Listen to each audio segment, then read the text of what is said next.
Olá, sejam bem-vindos à TV do Parlamento Municipal. Está no ar o Jornal da Câmara. Aprovada multa para quem discriminar pessoas com transtorno do espectro autista. CPI que investiga serviço da CE Equatorial aprova relatório de trabalho e convocações. E ainda, confira a dica de passeio em local voltado à educação ambiental. Estas e outras informações você confere a partir de agora, aqui no Jornal da Câmara. –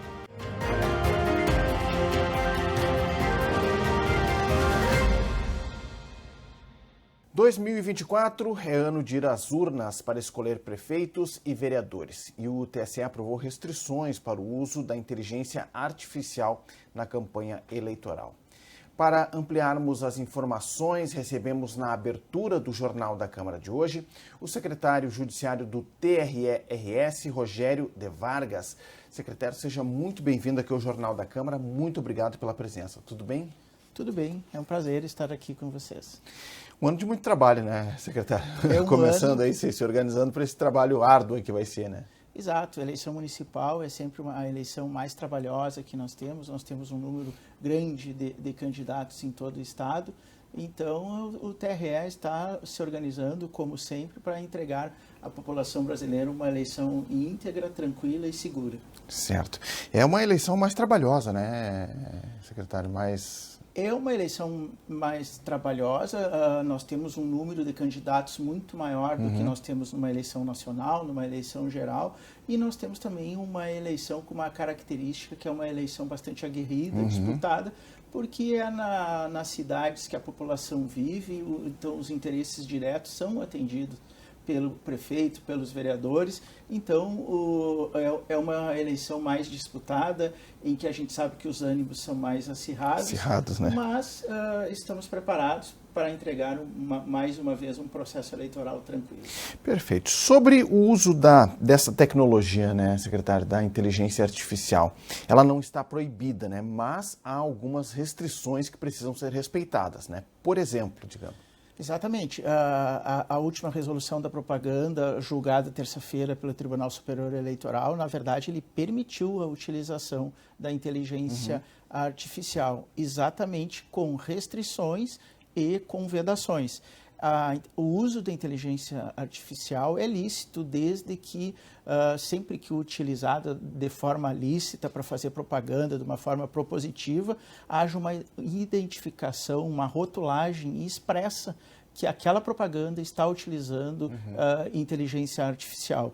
O que ficou restringido é o uso de avatares e chatbots. Portanto, as candidaturas, os partidos, os candidatos, eles não vão poder desenvolver avatares que façam a interação na campanha do candidato com esse elemento, o avatar ou a utilização de chatbots para fazer a interlocução da campanha.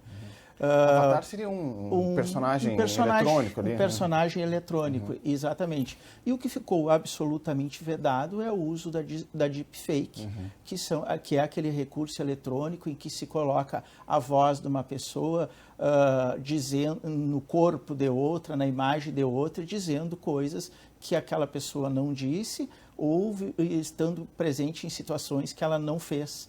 Então, a deepfake, a utilização da inteligência artificial para fazer a deepfake é absolutamente vedada. Perfeito. E lembrar que as consequências dos candidatos e partidos que, porventura, utilizarem deepfakes pode levar a consequências bastante graves, desde a cassação do registro de candidatura dos candidatos, bem como é possível levar à cassação do mandato se uma vez ele for eleito e se ele utilizou desses recursos. Desses recursos, né?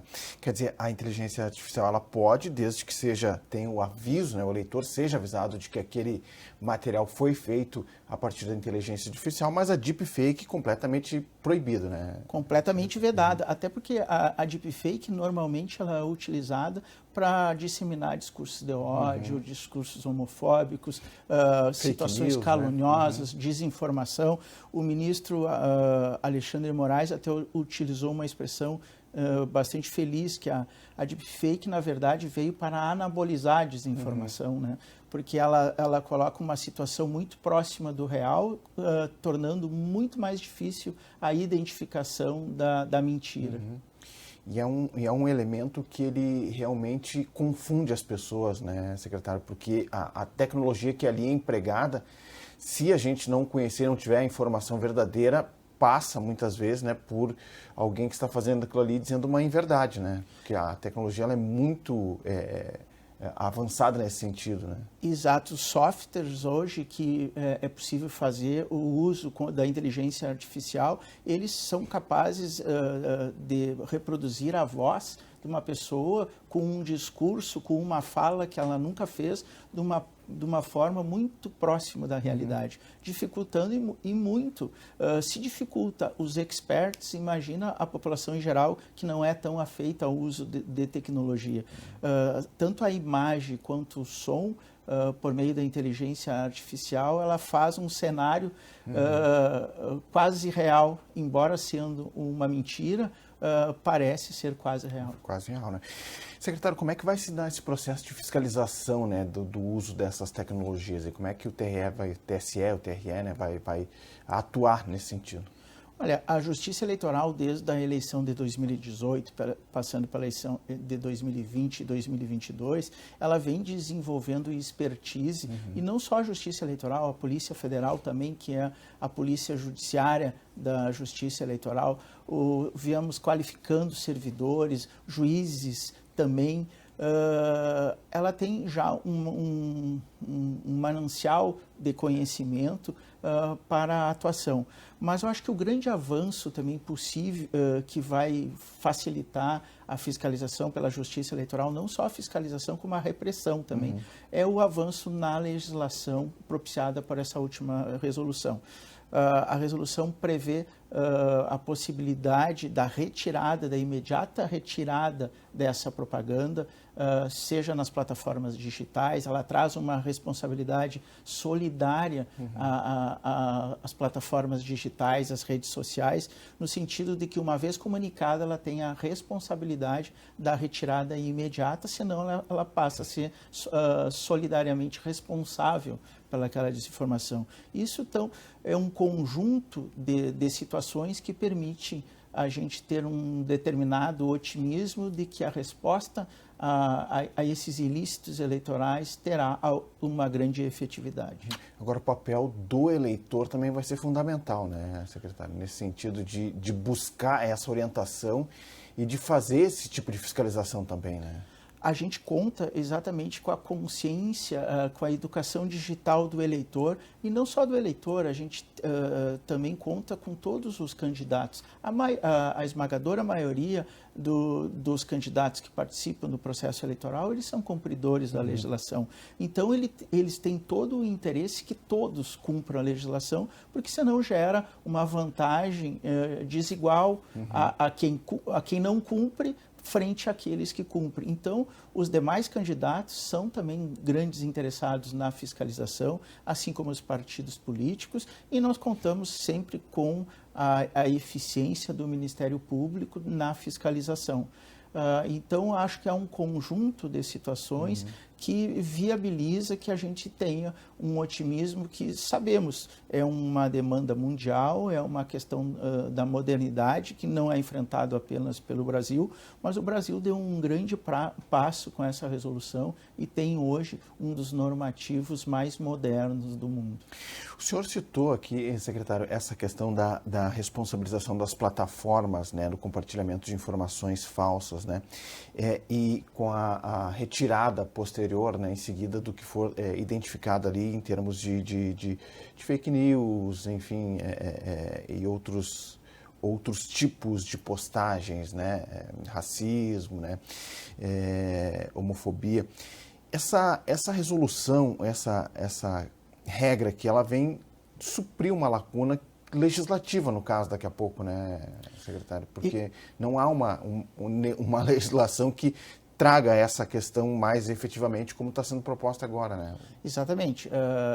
O Congresso Nacional, que seria o espaço adequado, que é o espaço adequado para fazer esse regramento, ainda discute como vai dar a regulação da inteligência artificial. O Tribunal Superior Eleitoral, frente à premência da eleição municipal, dessa lacuna, ele regulamentou o que pode, o que não pode nessa seara, de uma forma bastante equilibrada. Ele privilegia, acho que a legislação privilegia a liberdade de expressão, mas faz também que toda aquela liberdade de expressão tenha uma consequência no sentido de que ela não possa ser exercida para o cometimento de crime, para cometimento de discursos de ódio homofóbicos e racistas. Então, eu acho que a resolução ela é bem equilibrada, conjugando todos os interesses constitucionais da liberdade de expressão com responsabilidade. E há uma expectativa de uma boa receptividade, digamos assim, pelas plataformas nesse sentido? Assim? Olha, as plataformas digitais, elas participaram, no mês de janeiro houve diversas consultas públicas, elas tiveram uma participação efetiva, a legislação ela não fere a regulamentação pelo Tribunal Superior Eleitoral, está de acordo com toda a legislação, com o Marco Civil da Internet.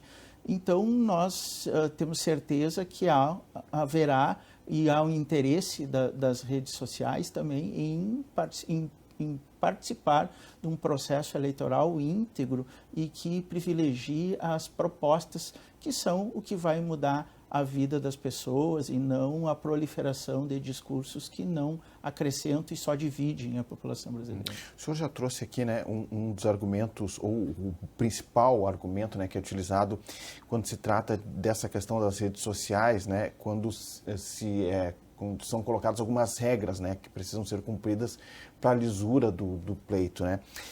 Com esses procedimentos colocados, como responder, secretário, a quem coloque que isso seria um cerceamento da liberdade de expressão?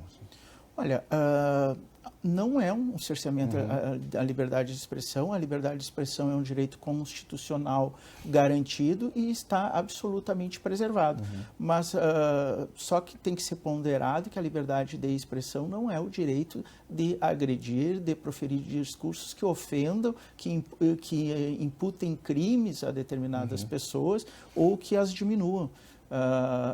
Existem diversos outros princípios garantidos constitucionalmente, além da liberdade de expressão. Embora a liberdade de expressão é um princípio que qualquer democracia deve preservar e garantir, sem sombra de dúvida.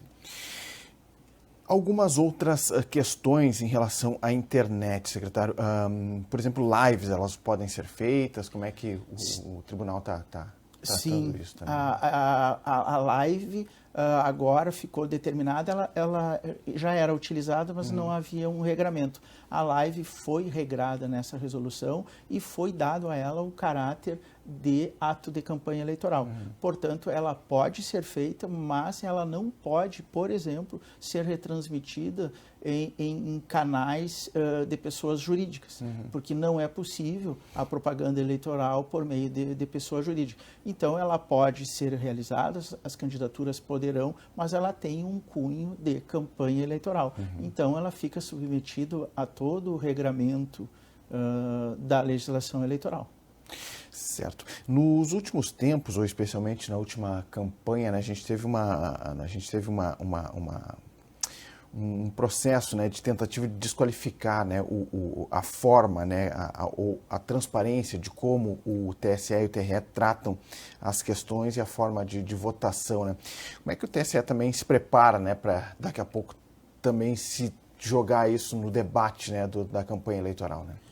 Olha, esse assunto, a questão da integridade do processo eleitoral, nós vimos que foi um discurso que vem sendo utilizado por determinada parcela do mundo político, não correspondente à realidade. Nós temos aí a urna eletrônica sendo utilizada há 28 anos com um belo serviço prestado ao Brasil.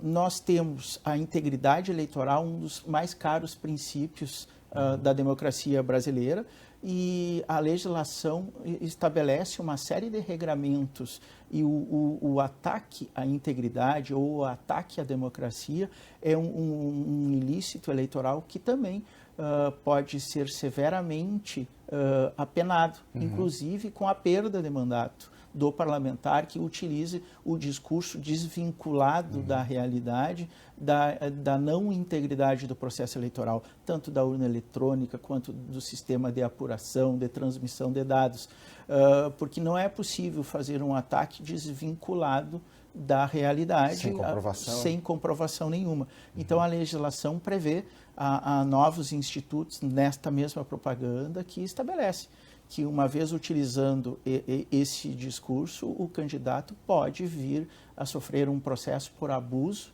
de poder econômico ou abuso de poder político, que pode ter como consequência a perda do mandato ou a perda do registro se ele não tiver sido eleito ainda. Perfeito. Secretário, nós temos aí, como o senhor frisou no início da nossa entrevista, né, que é uma eleição com muitos candidatos, né? Qual a expectativa em termos de apuração aí, né, para a gente já saber os resultados ali, que, como o senhor falou, né, a eleição de vereador, por exemplo, né, é aquele político que está mais perto da população, então gera uma expectativa muito grande, né, para saber quem são os candidatos que vão compor os parlamentos nas cidades. Qual a expectativa, né? Deve ser uma apuração rápida? Como é que o TRE se prepara? Hein? Olha, a nossa expectativa é que a eleição municipal são muitas eleições. Num município pequeno, e nós assistimos isso muito vivamente, principalmente nas renovações da eleição. Como nós temos o boletim de urna, que ao final de cada votação, a urna imprime o boletim de urna e ele fica afixado nas sessões, muitas estruturas de campanha têm gente o suficiente para fotografar e já fazer a soma. Então, nós assistimos em diversos municípios, aqueles municípios menores, muito antes de nós darmos o resultado, determinadas campanhas já estavam comemorando, porque somam os boletins de urna e sabe quem ganha. Mas a nossa expectativa, por exemplo, em municípios maiores, como Porto Alegre, é no máximo 2, 3 horas, 4 horas depois do fechamento das urnas, nós já temos condições de dizer, seja na majoritária, se vai haver segundo turno ou não, e a composição da Câmara, sim. Aí ela demora um pouco mais, porque ela depende de mais cálculos, mas também, no máximo 10 da noite, tudo definido. 22 horas, tudo definido. Perfeito, uma expectativa grande aí, né? Nessa apuração municipal, né? Sempre geram uma expectativa maior. Para a gente fechar aqui, secretário, qual a orientação, né, que o TRE dá para o eleitor, né? Aquele que vai acompanhar as campanhas, né? Ainda está um pouco cedo, mas daqui a pouco, né, já é bom ir observando seu candidato, já é bom observando algumas atitudes, buscando informação, né, vendo em diferentes fontes se aquilo que está sendo dito é realmente verdade.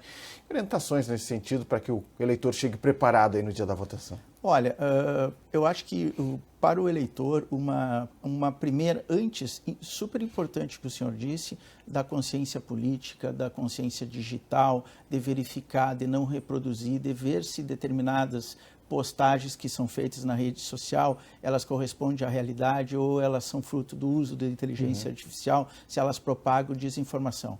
Tudo isso muito importante, ver a trajetória dos candidatos, identificar-se, procurar as propostas. Mas bastante importante ao eleitor é verificar até 8 de maio a sua situação cadastral.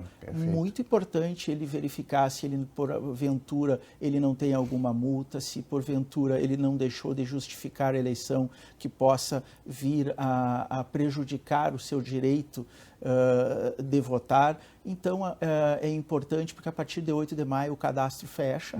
Então, bastante importante que o eleitor verifique a sua situação. Basta entrar no site da Justiça Eleitoral e que lá ele vai poder ver a sua situação, se ele encontra-se irregular, se ele tem alguma pendência, o local que ele vota com bastante excedência, porque também, se ele quer mudar o local de votação, é até essa data que ele pode exercer esse direito. Então, além de toda a consciência de procurar as melhores propostas que identifique-se com ele, também é importante ele ver a sua situação frente à Justiça Eleitoral. Está legalizado lá para votar também, né? Para chegar lá no dia não ter problema, né? Exatamente. Só para encerrar aqui, a gente vão surgindo as questões, né? Alguns municípios ainda estão pendentes da digitalização, como é que está? a situação? Sim, nós não temos 100% do eleitorado do Rio Grande do Sul com a biometria, mas nós temos um nível elevado, 84%. É possível os eleitores dirigirem-se aos cartórios eleitorais, mas muito mais fácil ainda, ele pode fazer pela internet, né? Muito mais adequado, muito mais fácil, até 8 de maio. E o importante é ressaltar o eleitor, não deixe para o final.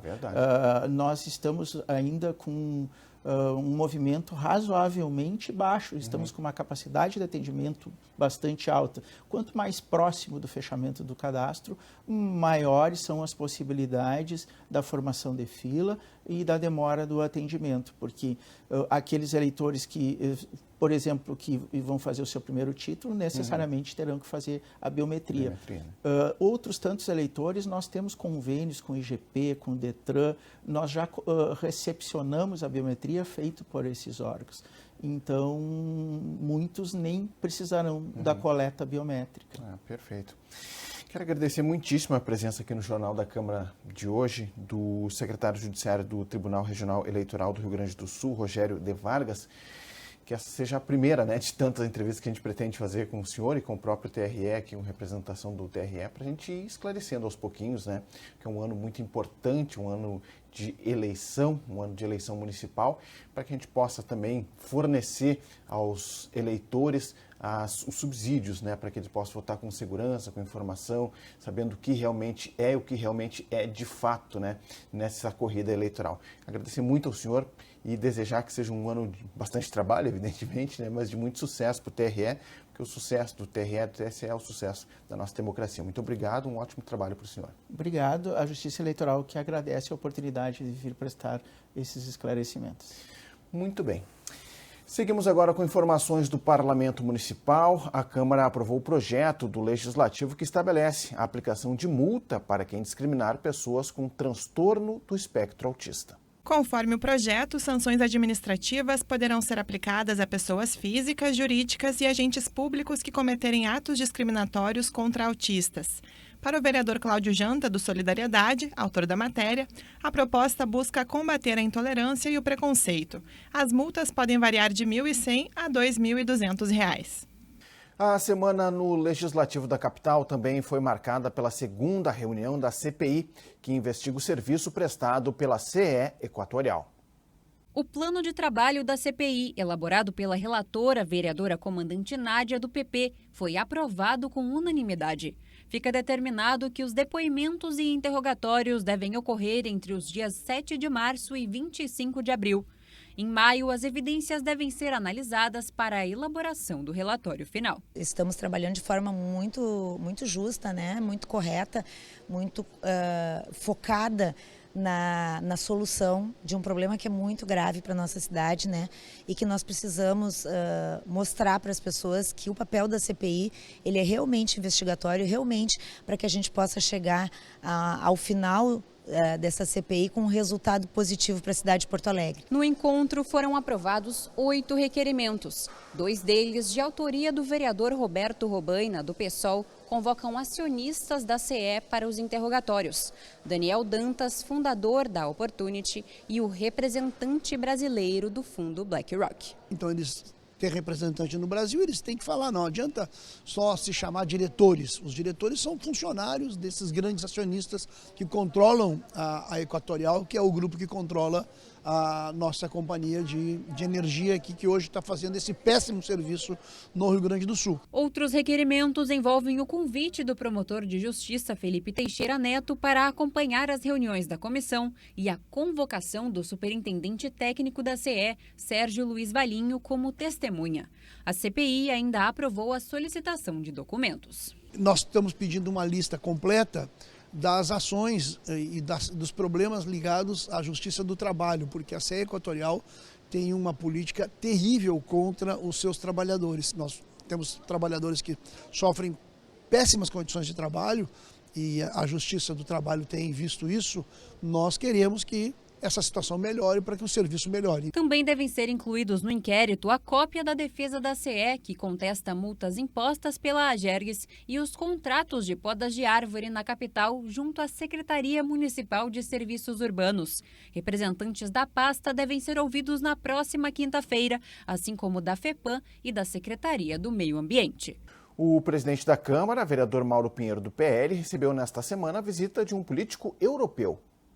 Flávio Alves Martins é candidato a deputado no Parlamento Português. Durante visita ao presidente do Legislativo Municipal, o político europeu compartilhou ideias e explicou o funcionamento do sistema eleitoral daquele país. Não há Senado, apenas a Câmara dos Deputados, que é a Assembleia da República, que agora vai à eleição e o partido majoritário é quem indica o futuro primeiro-ministro, que é o chefe de governo lá. São 230 deputados, 226 votam em Portugal, os que moram em Portugal, e os outros 4 votam pelas comunidades, ou seja, os portugueses que vivem no estrangeiro. 2 pela Europa e 2 pelo círculo fora da Europa, onde eu me apresento agora como candidato. Trouxemos ele aqui para ter essa oportunidade, para que os nossos telespectadores da nossa TV Câmara possam aprender um pouco de como funciona as eleições em Portugal, né? Portugal, que é um país que tem uma ligação muito próxima aí com o Brasil, né? Todos nós aí, muitos brasileiros aí têm a sua ligação com Portugal. Flávio Alves Martins ainda aproveitou para fazer um apelo. O candidato a deputado pediu aos cidadãos portugueses que estejam atentos aos correios, pois devem receber nos próximos dias as cédulas para votação. Final de semana chegando e o Jornal da Câmara vai trazer agora uma dica de passeio pela cidade. Vamos te mostrar um local voltado à educação ambiental, por isso contato com a repórter Vanessa Schmidt. Olá, Vanessa. Olá, Clayton. Pois é, a gente está passeando pela capital hoje. Nós estamos no Jardim Botânico de Porto Alegre. Então, para falar sobre esse espaço tão bonito que tem aqui na capital, nós conversamos hoje com a Patrícia Witt, a chefe da divisão de pesquisas da Secretaria Estadual do Meio Ambiente e Infraestrutura. Patrícia, tudo bem? Seja muito bem-vinda à TV Câmara. A gente está num lugar muito bonito da capital que cada vez tem que se falar mais, né? Estamos no Jardim Botânico. Tudo bem? Tudo bem. Tudo bem, estamos no Jardim Botânico de Porto Alegre. O Jardim Botânico ele está aberto, né, para visitação pública. Nós recebemos escolas, universidades e ele fica aberto de terças a domingos, né, dentro do horário das 9 horas da manhã até as 17 horas. E os ingressos eles são vendidos ali na portaria, na entrada do Jardim Botânico. R$6 para o público adulto, R$3 para estudantes. Nós temos aqui um estacionamento disponível, né, para as pessoas colocarem seus veículos. Hoje a gente está aqui bem no meio do lago, né? Esse lago tão bonito, a gente vê vários pássaros aqui, esses aguapés que deixam o lago ainda mais bonito, né, Patrícia? E além da beleza que tem esse lugar, tem toda a importância de preservação, de conscientização ambiental. Aí que está a importância do Jardim Botânico, do museu também, né? O Museu de Ciências Naturais e o Jardim Botânico, eles integram a divisão de pesquisa, né, que hoje é gerida pela Secretaria Estadual do Meio Ambiente, desempenhando todas as funções de pesquisa científica, né, os nossos técnicos participando de projetos importantes do estado do Rio Grande do Sul, vários projetos que estudam a biodiversidade, sobretudo aquela biodiversidade local, regional, que subsidiam, né, os demais departamentos e setores da Secretaria Estadual do Meio Ambiente. Nós temos coleções científicas no Museu de Ciências Naturais, coleções de fósseis, né, de várias espécies de fauna. E nós temos também no Jardim Botânico, além das coleções que são aquelas invasadas, aquelas dentro das casas de vegetação, de cactos, de orquídeas, né? Nós temos aqui um banco de sementes de germoplasma e o viveiro de produção de mudas, onde está disponível para a população comprar mudas nativas do estado do Rio Grande do Sul. Então agora, para quem está assistindo a gente, quero que você deixe seu recado, né? Faça esse convite para que as pessoas venham conhecer o Jardim Botânico e o Museu de Ciências Naturais. Patrícia. Pessoal, então nós estamos aqui no Jardim Botânico, onde nós temos o Museu de Ciências Naturais, que fica aberto à visitação de terças a domingos, das 9 às 17 horas.